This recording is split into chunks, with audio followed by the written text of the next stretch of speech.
I'm embarrassed to say that the way I first became aware of the book was, I think it wasn't even that I even saw the Times review. I think it was like my agent forwarded me the Times review of the book where they referred to Kim as a Tina Fey type character. And so then, because I'm an egomaniac, I tracked down the book and read it and found it to be so funny and fascinating and intelligently written and well observed. Well, I definitely thought I want to take this to Lorne Michaels and we'll take it to Paramount and see if they have see if we can sell it as a movie. Because I'm always looking for things that I could believably be in that are still unusual and not always playing a mom or a lady working at a magazine.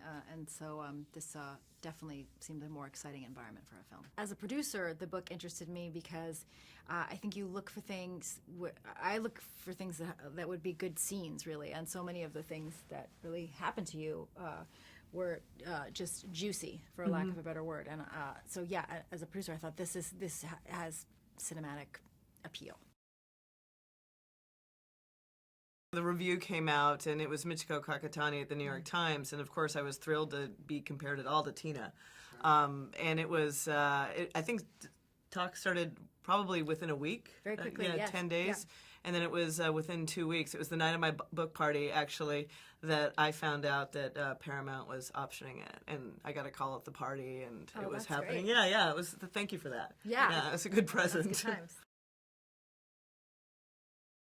It was called originally the Taliban Shuffle, and I went back and forth between Afghanistan and Pakistan. Obviously, you had to cut one of those countries out, which meant you had to cut out Nawaz Sharif, and there's some pretty good scenes with him in the book, in real life. And, you know, and obviously you had to make it a little bit more Hollywood, and I expected that. You know, there's more explosions.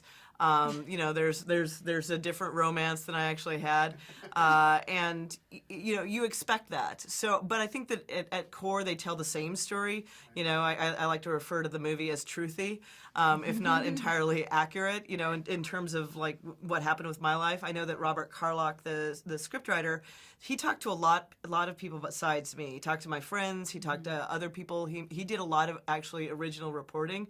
So I think there's actually a lot of stories that happened, maybe not to myself, but to other people that are layered on top of the story. We had like a brunch. It was a lunch. It was September 11th, 2014. Of course, I'm going to remember that date. And yeah, I just, like, they set it up, and I was really worried about what to wear that day, because I wanted to, you know, I was like, you know, what do you wear? You know, it's like, should I be casual and like cool about this, or should I wear a suit? Should I wear heels? And so I opted for, like, you know, a skirt, flats, and a ironic T-shirt, and like I think like a suit jacket or something like that. I remember thinking, my God, she's nailed it. She's nailed her look today. She was wearing like a flannel shirt over a T-shirt and a children's pajama pants. Aspirational hot pink sports bra, yeah, and jeans. You know, just, Yeah. I remember all of it so vividly because I went there. I went there early. Well, not early. I was like 5 minutes early, and I asked for the Tina Fey table. You know, and they were like, "I don't know what you're talking about." And I, you know, so then does she have a reservation? No. So then asking for the assistants? No. Yeah. And then they're just looking at me like, "Are you crazy, ma'am?" And so I just said, "Can I just get a table for two?" And then she walked in. So, and of course it's New York, so they're completely blasé about it, and said, "Oh yeah, there's Tina Fey." Yeah. So no one cares. No one cares. That's the great thing about New York. Midtown, no one cares. So we met, and I, you know, in hindsight, I was like, "Oh, we should have met closer to the thing," because I didn't. I was like, "Yeah, so we're gonna do this." Like, I didn't have like very good questions, or I was like, "Were you ever scared?" What was that like? Yeah, it was like. Where'd you get tampons? Yeah, exactly. Did you bring them from home? I did. Yeah. Yeah. We were nervous to have Kim come. On set because we thought, wow, she just gets here and just goes, guys, it's all wrong.